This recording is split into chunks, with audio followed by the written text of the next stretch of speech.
Good morning बेटा। आज हम आपका चैप्टर 6 जब चैप्टर है सेकंड की बुक की ज्योग्राफी का चैप्टर है ये। और जो चैप्टर है उसका नाम है मृदा, मिट्टी। ठीक है, मृदा ही को ही मिट्टी कहा जाता है, सोइल। तो आज हम इसी चैप्टर के बारे में पढ़ेंगे। हमने पिछले चैप्टर में जो पढ़ा था बेटा, वो पढ़ा था हमने प्राकृतिक वनस्पति, यानी कि भारत में जो पाए जाने वाले वन हैं उनके बारे में। ठीक है, तो इस चैप्टर में हमारा मृदा है। अगर हमने वनों के बारे में पढ़ा था कि वन कितने प्रकार के हैं और कहाँ कहाँ किस क्षेत्र में किस राज्य में वन कौन कौन से वन पाए जाते हैं, तो आज ये है ठीक उसी की तरह है, क्योंकि जहाँ पे जैसी मृदा होगी तो वन वैसे ही पाए जाते हैं। इन दोनों का कनेक्शन है आपस में। अगर आपको अच्छे से उस चैप्टर को पढ़ा होगा बुक में या आपने वीडियो ढंग से देखी होगी, तो ये चैप्टर भी बहुत ईजिली आपको समझ में आ जाएगा। ठीक है, तो देखिए हम जो चैप्टर है उसमें देखो आपका क्या है कि जो मृदा होती है, मिट्टी होती है, वो क्या होती है, कैसे बनती है। सबसे पहले हम ये देखते हैं कि मृदा किस प्रकार से बनती है। तो आप देखिए कि मृदा सेल मलबा और जैव सामग्री सम्मिश्रण होता है। यानी कि मृदा के अंदर कौन कौन सा होता है? मिट्टी खुद, मलबा किसको कहते हैं? कूड़ा करकट या जमीन से निकला हुआ लावा। और इसी के साथ में जैव सामग्री किसको कहते हैं? पेड़ पौधे की पत्तियाँ या पशुओं का जो गोबर मलमूत्र होता है उनको मिलाकर ये क्या होता है? एक मिट्टी का निर्माण, एक मृदा का निर्माण होता है। मृदा निर्माण को प्रभावित करने वाले 4 कारक होते हैं, 4 प्रमुख कारक होते हैं। कौन से 4 प्रमुख कारक हैं? पहला है ऊंचाई। ठीक है, दूसरा है जनक सामग्री में कौन सा होता है? पर्वतों के या पठारों के टूटने से या ज़मीन से निकला हुआ मलबा या लावा। ठीक है, जलवायु।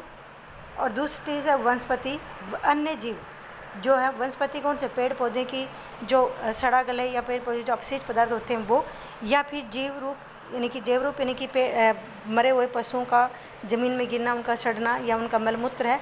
इन सब से मिलकर ही क्या होता है? मिट्टी का निर्माण होता है। आगे समझ में आपको मृदा कैसे होती है? मिट्टी, मलबा और जैव सामग्री जो है, पेड़ पौधों की जो अपशिष्ट सामग्री है, सड़े गले पेड़ पौधों के पत्ते हैं, या फिर है जीव जंतु का जो मलमूत्र है, उनसे मिलकर ही क्या होते हैं? मृदा का निर्माण। ऊंचा होता है तो ऊंचाई। आगे समझ में आपको। इसके बाद में क्या है? देखो, मानवीय क्रियाएं भी इसको पर्याप्त रूप से इसको प्रभावित करती हैं। मृदा के घटक खनिज कण, मिट्टी के जो कण होते हैं, हुमस, जो जलवायु यानी कि गर्मी की जो आज के मौसम में अगर हम बात करते हैं, आज का जो क्लाइमेट है आज के टाइम में, जो ये क्लाइमेट क्या होता है, ये आज का है, यानी कि ये जलवायु है, इसमें क्या होती है? हुमस होती है, गर्मी होती है।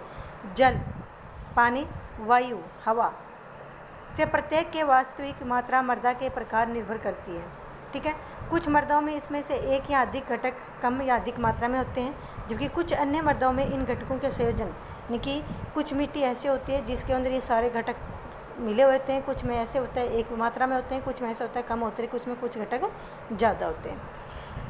अब हम देखो क्या आपने इसके अलावा अगला आप देखिए, यदि हम अगर आप मिट्टी को खोदेंगे, ज़मीन को हम अगर खड्डा खोदेंगे, तो उस खड्डे में खोदते हुए तो हम क्या देखते हैं कि ज़मीन की 3 परतें होती हैं, मिट्टी की 3 परतें होती हैं बेटा, ज़मीन की नहीं, मिट्टी की 3 परतें। वैसे तो आपको बताया था मैंने, अगर आपने फर्स्ट चैप्टर पढ़ा था तो उसके अकॉर्डिंग हमने पढ़ा हुआ कि अर्थ की 3 लेयर होती हैं। क्रस्ट, अर्थ की 3 लेयर होती हैं। कौन सी? ऊपर वाली क्या है? क्रस्ट। यह कौन सी है? मेटल। और ये कौन सी है? कोर। ठीक है, इस प्रकार से अर्थ की 3 लेयर होती है बेटा। आगे आपको इसी तरह से मिट्टी की अगर हम कोई खड्डा खोदते हो आप, तो मिट्टी की भी 3 लेयर होती हैं। आगे समझ में आपको, मिट्टी की भी 3 लेयर होती हैं। ये ऊपर वाली कै, ये ख, और ये क्या है? ग। सबसे ऊपरी परत कौन सी होती है? ये क्या होती है? आई समझ में? सबसे ऊपरी परत जो होती है, इसमें पेड़ पौधे, जीव जंतु के अपशिष्ट पदार्थ, खनिज पदार्थ सारे, और हवा और पानी सभी का संयोग होता है, जिसको क्या कहते हैं? ये सबसे ऊपरी परत होती है, जिसमें हम फसलें बोते हैं, जिसमें हम पेड़ पौधे लगाते हैं, घास लगाते हैं, उसके पोषक का काम करती है वो ऊपर वाली परत। दूसरी परत जो होती है वो क्या होती है? ख और क, दोनों परतों के मिले हुए स्तर होता है इसके अंदर। ये मिट्टी भी इसमें पाई जाएगी और ये वाली मिट्टी के लक्षण भी इसके अंदर पाई जाएंगे। इसी में क्या होती है कि, और तीसरी जो है इसमें क्या होती है? ये मिट्टी की शुरुआती परत होती है। ये मिट्टी की शुरुआती परत होती है जिसमें चट्टानों के टूटने से उनके कंकड़ पत्थर ज़मीन से निकला हुआ लावा होता है, वो सारा इसमें मिला हुआ होता है। यहाँ से मिट्टी की शुरुआत होती है। ये दूसरी अवस्था में आती है और तीसरी अवस्था में मिट्टी अपने पूरे पोषण पदार्थ को प्राप्त कर लेती है। इस प्रकार से मिट्टी की 3 परत होती है। आया समझ आपको? अगला देखो मृदा का वर्गीकरण। अब देखो इसको किस प्रकार से, अभी आपको बताया था मृदा को बनने में जो चीज़ है कौन कौन से, ऊंचाई, भू आकृति कि ज़मीन क्या करती है, किस प्रकार के, जलवायु है, परिमंडल है, वनस्पति किस तरह की पाई जाती है, क्योंकि हमने वन पढ़े थे उसमें आपको बताया था कि वनों और मिट्टियों का दोनों का एक दूसरे का भारी मतलब कनेक्शन है। अगर आप उसको समझ गए तो ये भी समझ जाओगे अच्छे से, ठीक है। तो मिट्टी कितने प्रकार की पाई जाती है भारत में? अगर मिट्टियों की हम बात करते हैं तो आप ये देखिए, भारत में जो मिट्टी पाई जाती हैं वो कितने प्रकार की पाई जाती हैं। इसमें हमने 10th क्लास में अगर मिट्टी का एक आपका चैप्टर था मृदा वाला, 2nd चैप्टर था, उसमें 1st चैप्टर में आया था ज्योग्राफी में कि मिट्टियाँ कितने प्रकार की, 6 प्रकार की पढ़ी हमने, लेकिन यहाँ पे 8 प्रकार की मिट्टी बताई गई है। अब आप देखिए पहले जलोढ़ मिट्टी, भारत में सबसे ज़्यादा मात्रा में जलोढ़ मिट्टी पाई जाती है। अगर हम भारत की बात करते हैं तो भारत में, एक बार आप 1 मिनट आप पहले मैप देख लो, आपको उससे बाद में अच्छे से समझ में आ जाएगा मैप को देखने के बाद में।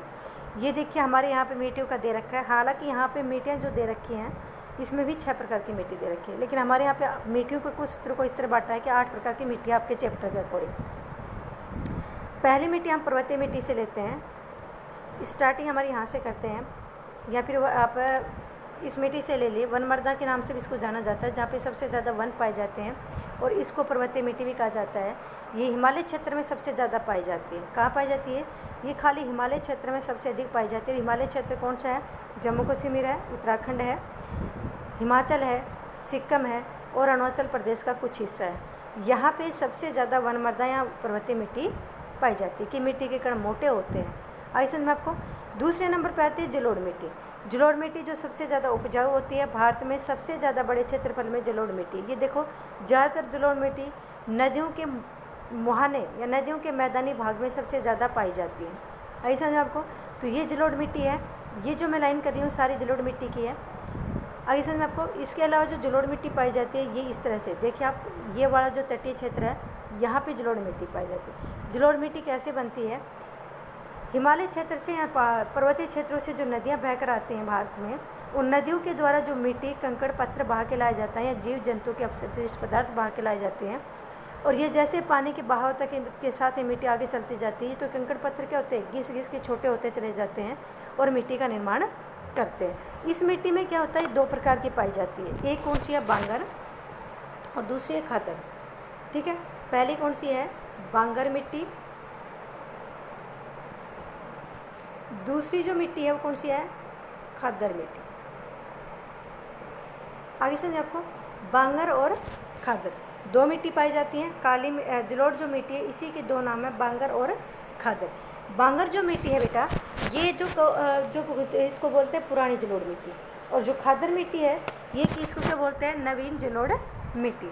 खादर जो मिट्टी है ये होती है नदियों के पास में। मान लो ये नदी है और नदी के आसपास के क्षेत्र में जो मिट्टी पाई जाएगी क्या होगी? खादर मिट्टी। लेकिन इससे दूर क्षेत्र में, मान लो कि राजस्थान में भी यहाँ पे पाई जाती है, तो यहाँ पे इतनी नहर नहीं है, लेकिन फिर भी यहाँ खादर जलोढ़ मिट्टी पाई जाती है, पुरानी जलोढ़ मिट्टी। तो इसको क्या कहते हैं? नदियों से दूर जो जलोढ़ मिट्टी होती है उसको कहते हैं बांगर मिट्टी। नदियों के मुहानों के आसपास पाई जाने वाली मिट्टी को क्या कहते हैं? खादर मिट्टी कहते हैं। एक बात। दूसरी बात क्या है? इसमें पानी को सोखने की ज़्यादा क्षमता होती है, चिकनी होती है, ज़्यादा लंबे टाइम तक पानी को सोख सकती है। सबसे ज़्यादा इसमें जो फसल होती है वो चावल की फसल, चावल है, गेहूँ है, गन्ना है, लेकिन प्रमुख जो इसकी फसल है वो कौन सी है? चावल है। उसके बाद में गन्ना है, गेहूँ है, गन्ना है और कप। इस प्रकार की जो है ये इसमें क्या है? फसलें पाई जाती हैं। आगे समझ में? ये किस में है?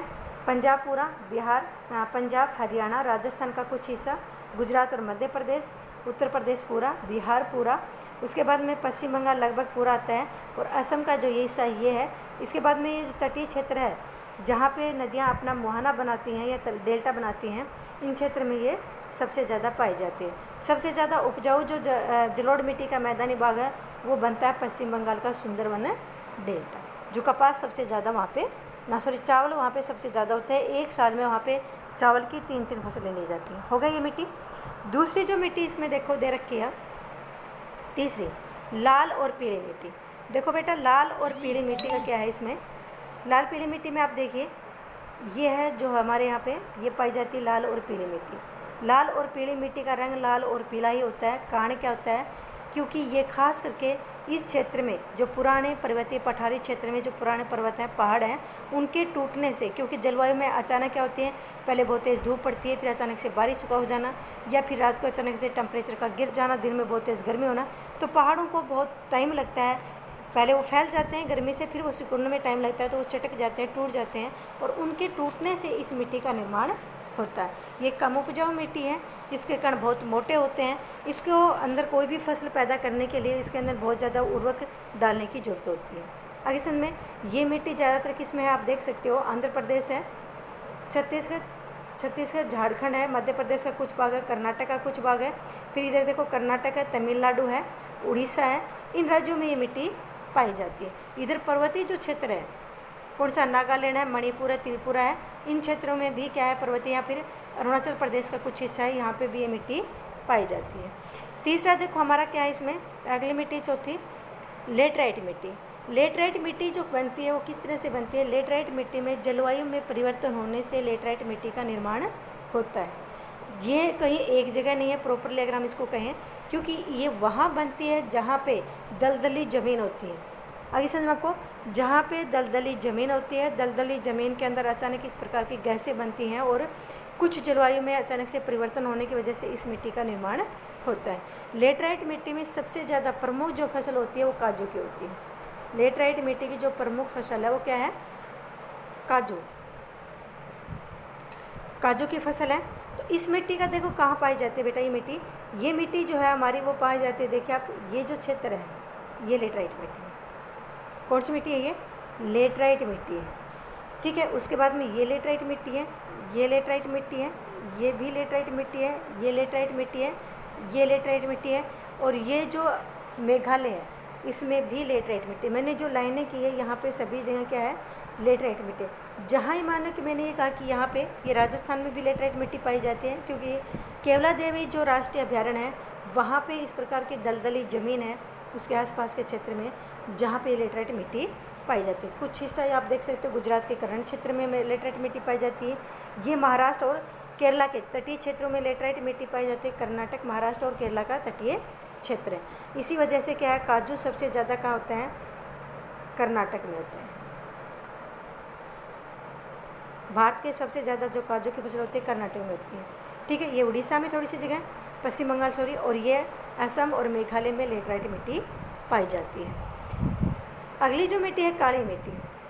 काली मिट्टी जो है देखो आप, काली मिट्टी के बनने की एक छोटी सी कहानी आपको मैंने शायद 9th में बताया होगा कि जब भारत गोंडवाना लैंड का पार्ट हुआ करता था, यानी कि अफ्रीका महाद्वीप से जुड़ा हुआ था, जब भारतीय प्लेट अफ्रीका महाद्वीप से टूटकर अलग हुई, ठीक है, जैसे ही प्लेट अलग हुई तो यहाँ पे क्या थी, दरारें पड़ गई। जैसे ही प्लेट अलग हुई उससे, तो ये एक लंबी दरार पड़ गई। इस दरार से क्या हुआ कि जो नीचे का मलबा था, नीचे का जो लावा था, उस लावे को पिघल कर ना, वो लावा क्या था, दरार में से धीरे धीरे रिस कर बाहर आने लगा। इसी वजह से इस मिट्टी का जो निर्माण हुआ है, काली मिट्टी का, ये मिट्टी का निर्माण हुआ है ज्वालामुखी के लावे से।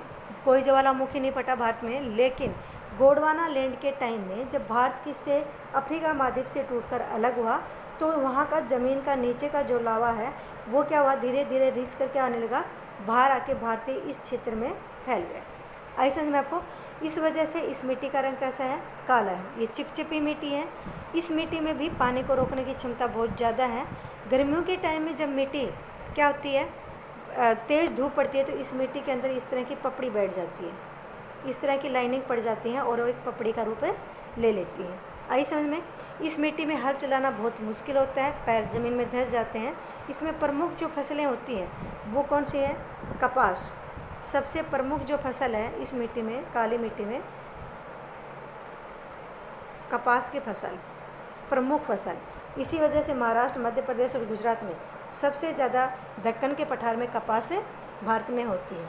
उसके अलावा इसमें मूंगफली की फसल भी ऐसी होती है, इसलिए इसे क्या है, गुजरात में मूंगफली भी अच्छी होती है। हो गया इतना आपका। इसके बाद में क्या है आपका, शुष्क मिट्टी। शुष्क मिट्टी में देखिए बेटा, ये है शुष्क मिट्टी। शुष्क मिट्टी में क्या है, ये मोटे बाड़ों मिट्टी है, मोटे कणों की मिट्टी है, पानी को बहुत जल्दी सोख लेती है और पानी को बहुत जल्दी छोड़ देती है। इस कारण से इस मिट्टी को शुष्क मिट्टी कहते हैं। ये कहाँ पाई जाती है, ये पाई जाती है किसमें, पश्चिमी राजस्थान और पश्चिमी गुजरात में पाई जाती है। भारत के थार मरुस्थल है, यहाँ पे ये मिट्टी सबसे ज़्यादा पाई जाती है।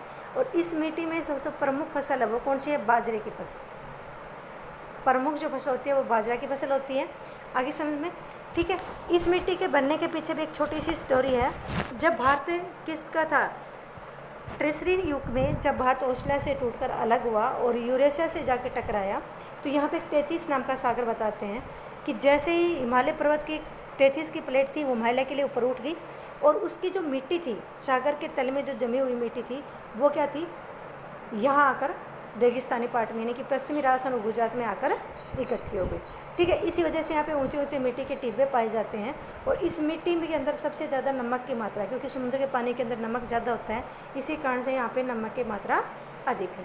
आगे समझ में, तो इस तरह से हमने पढ़ा आपकी 6 मिट्टियाँ। हो गया आपका। हमारे चैप्टर में इसमें 8 मिट्टी दे रखी हैं, जलोढ़ मिट्टी, काली मिट्टी, लाल और पीली मृदा, लेटराइट मृदाएँ, शुष्क मृदाएँ, लवणीय। लवणीय कौन सी होती हैं, जो समुद्र के किनारे पे पाई जाती हैं वो मिट्टी। ठीक है, पिटमय मृदाएँ और वन मृदाएँ। आगे समझ में आपको। अब आप देखिए, इस कितना आपको मैंने मिट्टियों के बारे में पढ़ा दिया। आप इतने चैप्टर को आप रीडिंग करेंगे, कहाँ तक करेंगे, जहाँ तक मैंने आपको मृदाओं के बारे में पढ़ाया है। वन मृदा तक आप खुद करेंगे। वन मृदा को आप वैसे देख लो, ये आपको बता ही दिया वन मृदा भी मैंने, जहाँ पे वन अधिक पाए जाते हैं, हिमालय क्षेत्र में सबसे ज़्यादा पाई जाती है। ठीक है, तो आप पिटमय मृदा के बारे में थोड़ा बता देती हूँ। ये क्या है, ये मृदाएँ भारी वर्षा और उच्च आर्द्रता से युक्त उन क्षेत्रों में पाई जाते हैं जहाँ वनस्पति की वृद्धि अच्छी हो जाती है। इन क्षेत्रों में मृत जैव पदार्थ बड़ी मात्रा में इकट्ठे हो जाते हैं। ये सदाबहार वन जहाँ होते हैं वहाँ पिट मृदाएँ पाई जाती हैं। कारण क्या है, जब जलवायु में हुमस होती है, मिट्टी के अंदर वनस्पति और जीव जंतु के हुमस की मात्रा अधिक बढ़ जाती है, ये बहुत उपजाऊ मिट्टी बन जाती है, इसलिए इसको पिट मृदा कहते हैं। लवणीय मृदा देखो आप, लवणीय मृदा में क्या बेटा, ऐसी मृदाओं को उष्ण मृदाएँ भी कहते हैं। लवण मृदाओं में सोडियम, पोटेशियम और मैग्नीशियम का अनुपात अधिक होता है, अतः यह अनूर्वर होती हैं। और अपने अनूर्वर का मतलब होता है कम उपजाऊ। ठीक है, इसमें होता है कम उपजाऊ उगते हैं। शुष्क और खराब अपवाह के कारण इनमें लवणों की मात्रा बढ़ती जाती है। यह मृदाएँ शुष्क और अर्धशुष्क जलाक्रांत क्षेत्रों में और अनुपयों में पाई जाती हैं। इसकी संरचना बलुई से लेकर दोमट तक होती है। इनमें नाइट्रोजन और चूने की कमी होती है।